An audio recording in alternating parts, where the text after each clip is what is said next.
Greetings, and I'm Lady Universe and White and Nerdy, and yes, this is unusual for me to be wearing this. Although, wait a minute, I've worn a tank top in an episode, but this is Deadpool riding a unicorn. Almost you can play the Unicat song to this, you know.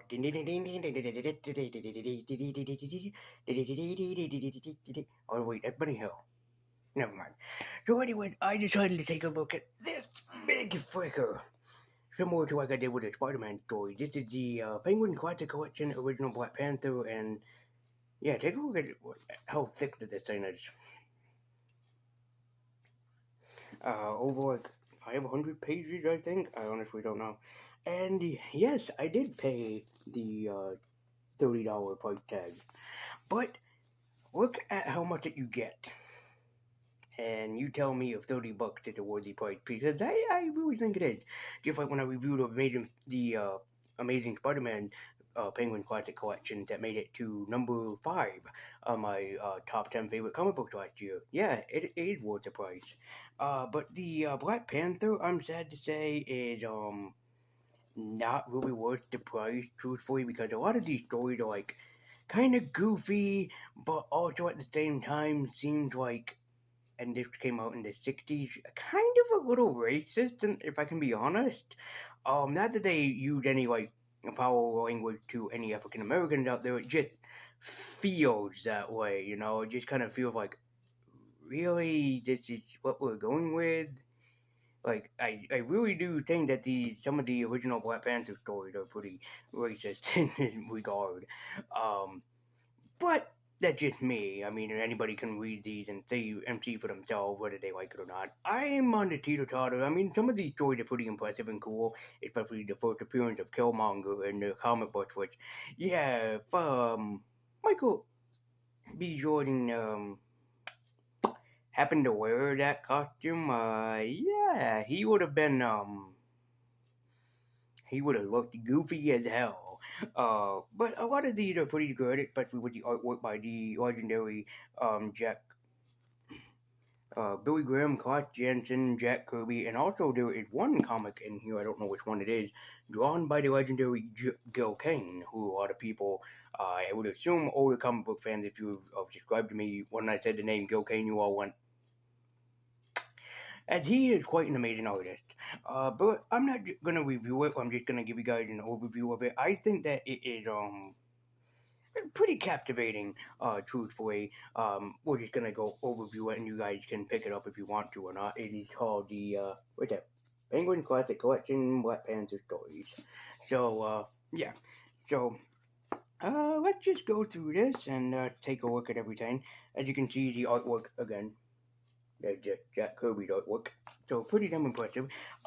Black Panther, by the way, first appeared in the pages of Fantastic Four number, I believe, 52. Um, I will pin in the comment down below where you can find a very good review of the original Black Panther story by one of my favorite YouTubers, Linkara. I'll also give him a shout out on Twitter. So yeah, go and check him out. He really deserves the love and attention. So let's just dive into the Penguin Classic Collection and see what we got up the sleeves here. There's a cover right here. It's a Black Panther, his Dora Milaje, and a bunch of other Black Panthers in there, which makes no sense.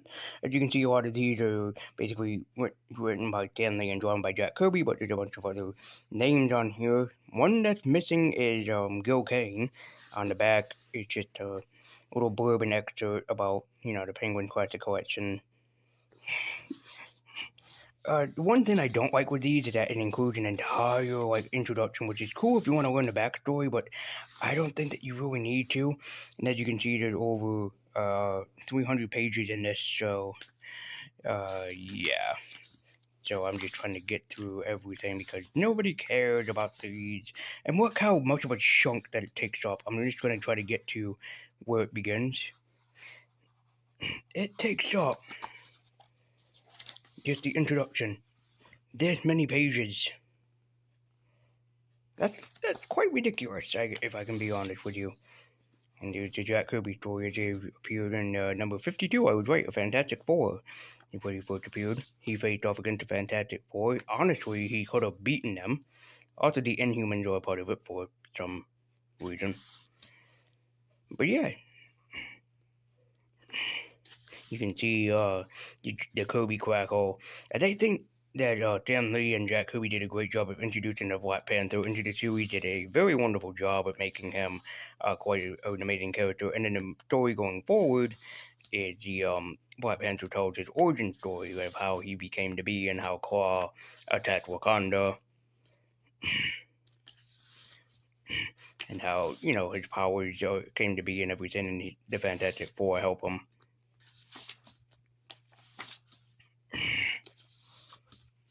I'm a big fan of Jack Kirby's artwork, so it doesn't really bother me. And then, the story going forward are all changing or different. You know, like, this is what Killmonger looked like in the Black Panther comic. That's Killmonger. See how goofy that outfit would have looked on Michael B. Jordan if he ever wore that?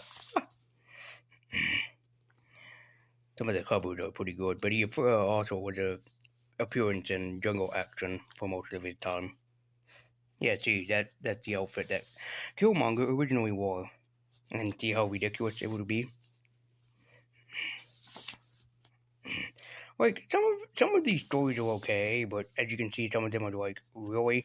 Like, here's one right here that's mostly almost like pornography setup, like how it begins and everything. There is actually, a sequence in one of these comics where he goes swimming with a woman that he has a relationship with. It's really goofy. I might have to review this one for Lazy Wing. This is like a zombie story, which is honestly kind of captivating. It's a pretty well done story, truthfully, like really superb in how they did it. Uncanny almost for the Marvel Universe of how they pulled it off. Yeah, see, this is what Killmonger would have looked like. So imagine Michael B. Jordan in this with that hair. And here's an original sketch of what the Black Panther would have looked like. This is the original art by Jack Kirby. So you can see, like, almost going for like a Bronze Tiger thing, if that makes sense. If anybody knows who Bronze Tiger is.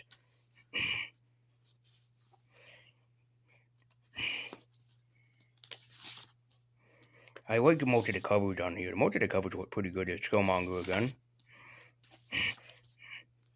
Well, Black Panther facing off against wolves. White Wolf, as far as I know, doesn't make an appearance, which is kind of strange. There's M'Baku. Well, I guess, but it's actually a really actual gorilla. The cover isn't lying to you. It's not M'Baku, but it could be. I don't remember which one had Gil Kane's artwork. I think it was, I really don't remember, truthfully. I think it's like Jungle Action number 16 or something. I really have no recollection. Let me see here. I'm trying to see. I think it's this one. Jungle Action number 14. I think that this has the artwork by the legendary Gil Kane, which is always awesome. I've seen Gil Kane's artwork. He's really good at what he does and everything.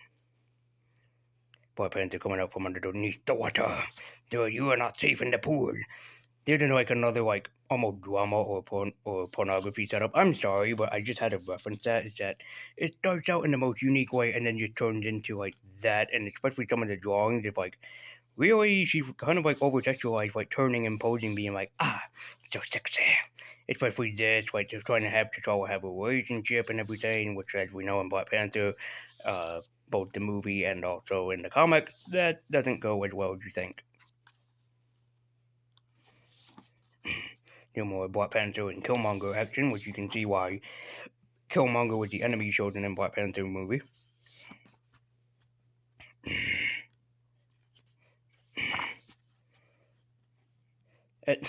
This is what gets me. Look at this. Look at this. It's Black Panther going shopping in his outfit. Like, he's so inconspicuous. Nobody would ever think that he's there. Oh my god. Like, nobody would ever think of me.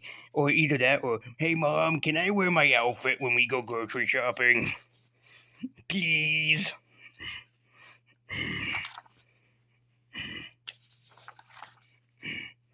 Here, this is kind of interesting switch. You can tell what's really happening here, what Black Panther is fighting up against, and yeah, I'm not gonna talk anything more about that. I'm just gonna quickly go over it. You can guess and tell what the Black Panther was fighting. As even I was surprised that they threw it in there. I'm like, really, really. Really, we're throwing that into a Black Panther story, really. So I'm very sorry if I offended any African American viewers of mine with that shown. I'm hoping that I did not, and if I did, I apologize very, very much. So yeah, and then it's basically all done with mostly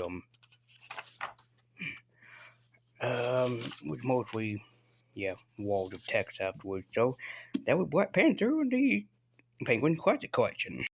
Like a lot of these stories and whatnot isn't bad in here, but the artwork is especially great. But some of the stories that you saw, especially including, I'm not gonna say the name of them, uh, in the book, um, yeah, the white hooded figures. It's like even I was like, oh no. Like I know it's a good thing to kind of like address and everything. Like there were some movies that do even one of my favorite movies, Django, um, kind of like makes fun of the trope, but especially like old brother Warjo made fun of it too. But it's like, really, do you really have to, include a story? I guess it's cool to see a black superhero, especially a popular one like Black Panther, do it. But he doesn't really face off against racism that much, which you would think would be a common trend to do, like Black Panther, Static Shock handled it in the episode, one of my favorite episodes, where he traveled back in time to try and save his mother, but he had to let her go. He had to realize that he can't save her at all, no matter what he does. It's a very good episode. You guys should go and watch it. Very well done. Um, but yeah, you guys should check out the Black Panther classic collection. It's pretty cool. I mean, if you want to pick it up for yourself, that'd be pretty awesome. If you want to check it out for yourself, pretty cool. Again, the artwork by Jack Kirby and everybody, pretty fucking awesome. I love Jack Kirby's artwork anyway, so yeah, pretty really damn cool stuff. Especially Black Panther being in the freaking grocery store in his outfit. That's just the highlight of this for me. So yeah, pick it up when you can. So thank you guys so much for watching. I've been like, you know what you know to keep eking on. And I'm just gonna tell you guys right now, some of the stories are pretty good. Others of them are like really like you're grinding your teeth going, really, this is what you really want to do.